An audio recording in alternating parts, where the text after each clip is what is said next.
Hi, it's me, Geeky Grandma. I'm your grandma, Ethan, and Hazel, and Caleb, and Levi, and Prometheus, and Orion, and baby Noah, and new baby coming on Thanksgiving Day. Grandma's going to read to you today. Today's book is The Lion, the Witch, and the Wardrobe. C.S. Lewis originally wrote the story, but this is illustrated by Tudor Humphries and based on Lewis's story. Here we go. I like this angle better. Once there was, and probably still is, a magic wardrobe. It was made from the wood of a magic apple tree, and you could, if you would, climb through the back to another world, to a magical land called Narnia. But now that world was ruled by an icy white witch, whose wand could turn you to stone, and whose power could be broken only with the help of 4 children. See them? And of course, right here on this side of the wardrobe were the 4 children.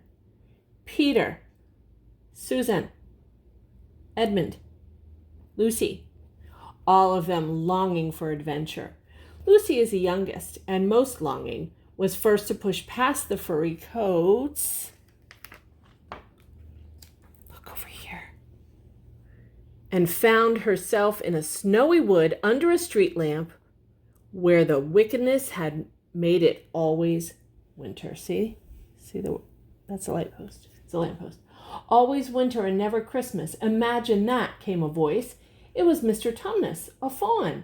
He was working for the witch, even though he knew it was wrong. Good evening, he said, staring hard at Lucy. You are a human child, are you not? Come through the Wild West woods? No, said Lucy, through the wardrobe in the spare room. Wardrobe?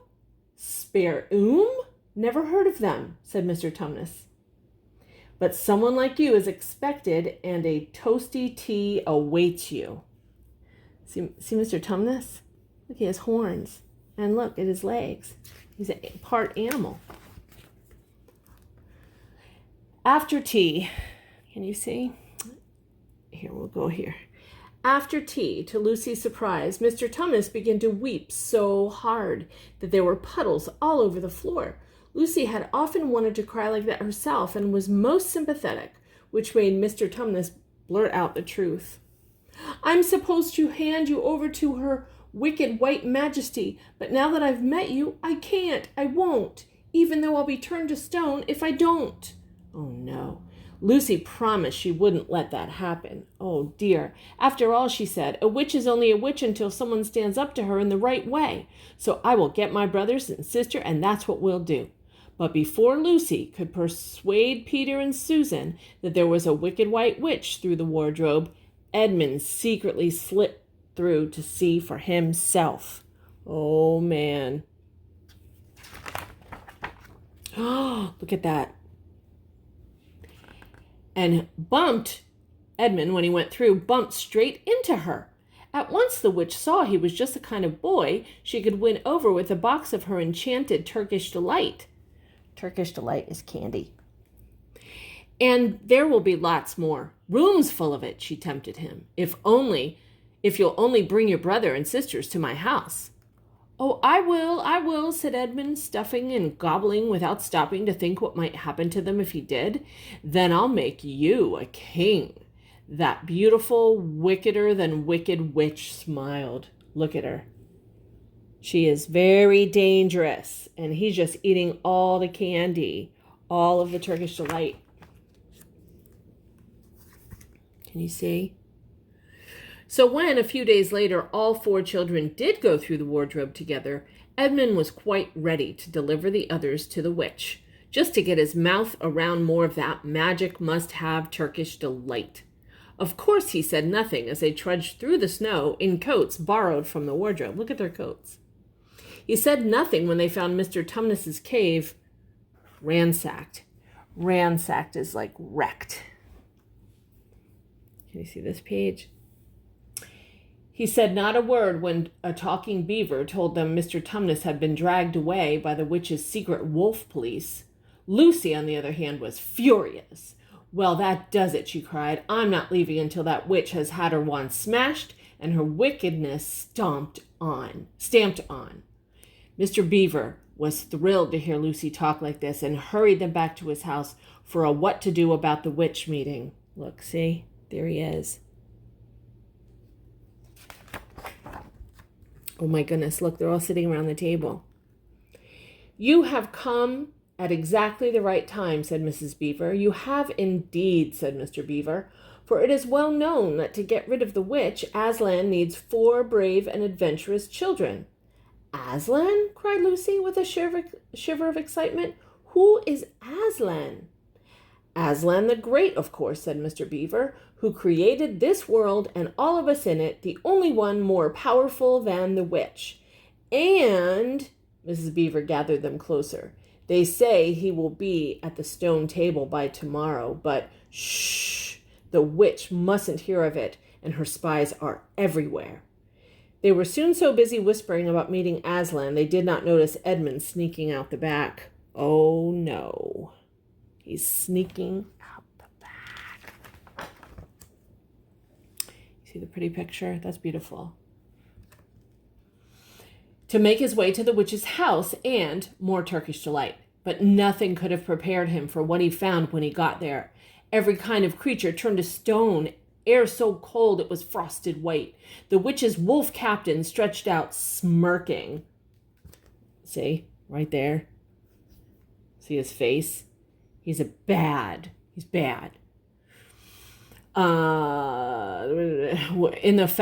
witch was in the foulest mood, hating him on sight. "Where are your sisters and brothers?" she snapped, her breath forming icicles.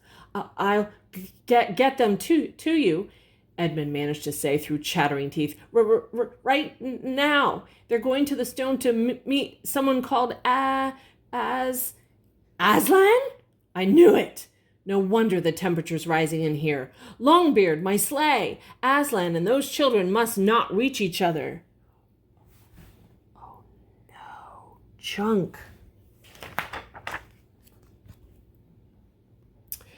But, keeping the hidden paths and deep forests, the beavers were already leading Lucy, Peter, and Susan to meet Aslan. "Sleigh bells!" cried Lucy suddenly. "Quick, hide! It might be her." "No, look," said Mr. Beaver. "It must be a sign from Aslan. Look. Oh! Lucy looked and her heart leaped. Father Christmas was here. He was not like any Father Christmas she'd ever heard of or seen, nor were his gifts. "I bring you what your adventures call for," he said mysteriously. Lucy held hers carefully. It was a small diamond bottle. See? Can you see that? Of cordial made from fire flowers, so magical that a few drops would heal the wounded. At the thought of the wounded, Lucy remembered Edmund. She had the feeling something terrible was going to happen to him. See? Peter got that shield and that sword, and Susan got the bow and the arrows and the horn. Look. Oh no. And let me just do this.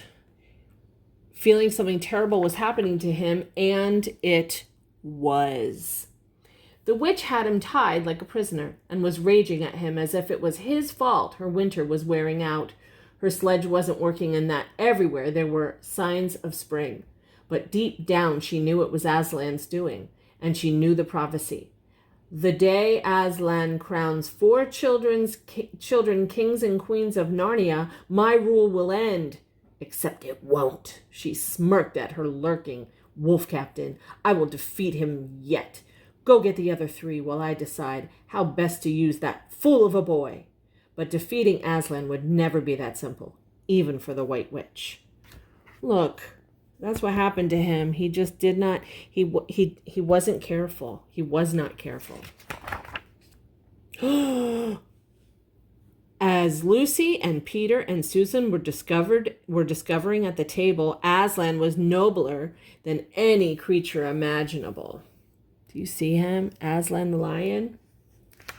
He was a lion greater than all lions, and wonderful and terrible at the same time. For Lucy, looking at him felt like looking at the sun, only safer.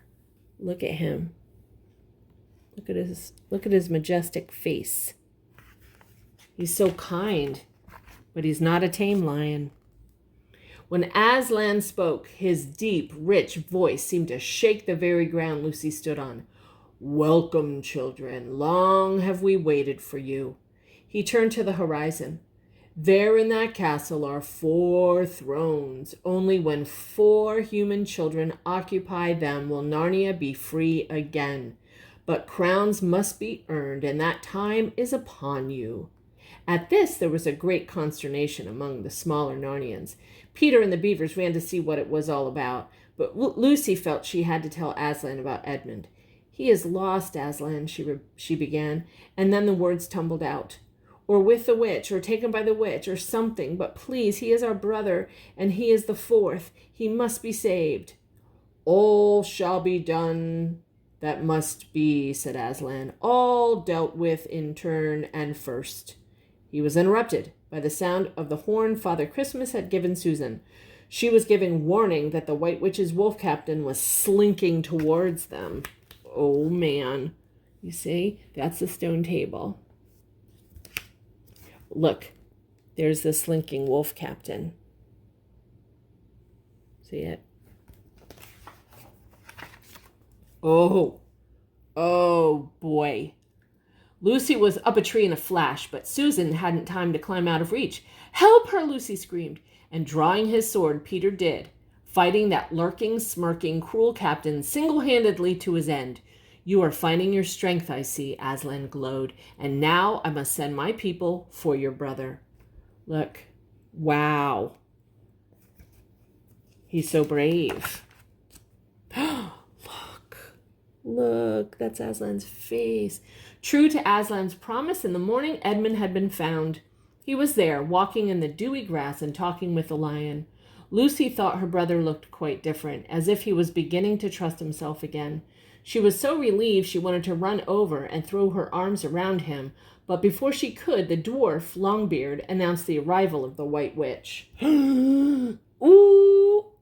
Hear me, the witch screamed at Aslan. That child was ready to hand over his brother and sisters in exchange for a few hours of Turkish delight. He is a traitor and cannot be rescued, for the law says all traitors are mine. Give him back to me now. When she had finished, Aslan sent Peter to prepare an army of good Narnians. Then he quietly offered his own life to save Edmund. He gave his own life to save Edmund.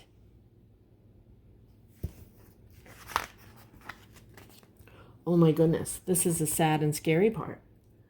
The witch could not believe her luck. Forget Edmund, she whispered to her dwarf and her hags. Forget the children.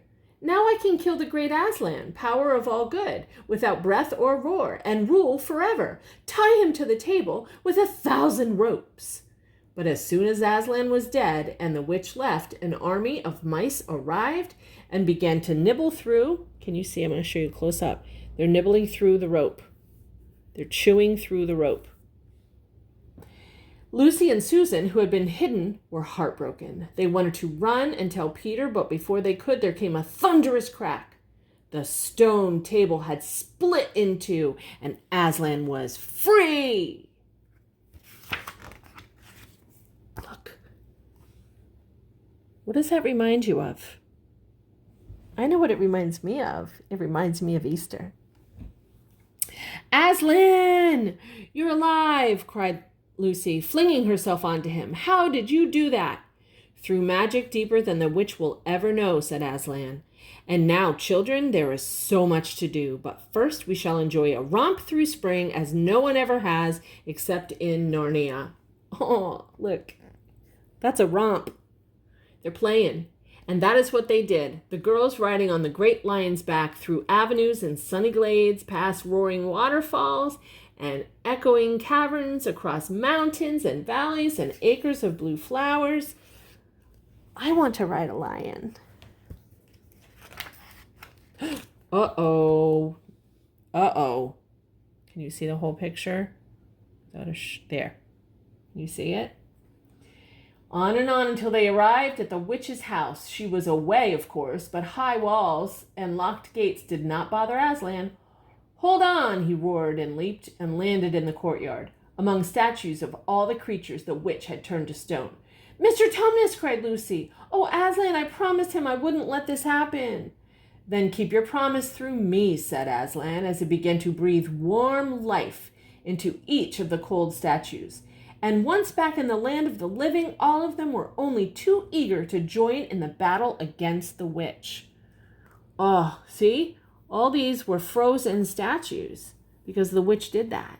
But Aslan woke them all up. What? Let me continue the sentence. Battle against the witch and her horrible army of ogres and giants, boggles and hags, ghouls and ghastlies of every sort. But as they came bounding up, they saw a stone statue of their side all over the battlefield. The witch and her wand were winning. Then suddenly Edmund stepped out to save the day. Instead of going for the witch directly, he brought his sword down on her wand, smashing it to bits. Do you see? There's a glare. He smashed her wand. "Fools, all of you," said the witch screeched, turning on Peter. "I'll still find a way." Peter staggered back, and Aslan made his greatest leap yet, straight at the witch. See him? He's leaping to get her. Look, that's so beautiful. And that was that. The White Witch is dead. Narnia is free. Long live Narnia. The cries went up, sending the last of the witch's army running for their faraway hills. As Edmund lay still on the ground, Lucy remembered her fire-flower cordial and rushed to his side. "He's badly wounded," said Peter, "but without what he did, the witch would have won." "True," said Aslan. "Even I might be a statue. He has earned his place back among you. But Lucy, be quick. There are many wounded. Susan, help her while I get busy with all these statues." See all the statues? Oh, look.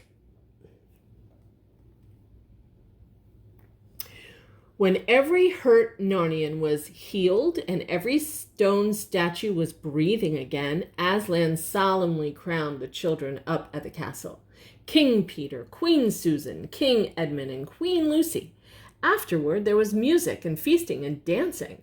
Aslan, glowing more golden than ever, was about to slip away. But before he did, Lucy found him. "We've never ruled anywhere before," she said, "and I'm a bit afraid." "Don't be," said Aslan, "for I will be with you, even when you do not see me. Besides, you're all brave and adventurous, and I've seen the love in your heart, Lucy, and it overflows. You will be as good a queen as Narnia could ever hope for." As always, Aslan was right. Soon all four of them were loved and respected and down the land. Together they finished off the witches' ghastlies. They restored peace, good living, and laughter, and where once it was endless winter, now it seemed always summer. "The prophecy is fulfilled," said Mr. Tumnus as they walked in the wild woods. "Narnia is Narnia again. But what's this? An iron tree like a lamp?" Of course it wasn't an iron tree at all. It was the lamppost near the wardrobe. See?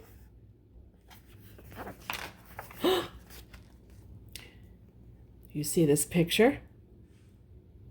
Suddenly, Peter, Susan, Edmund, and Lucy felt the pull of their lives on the other side, and the next thing, there they were, not pushing past the trees, but rows of fur coats.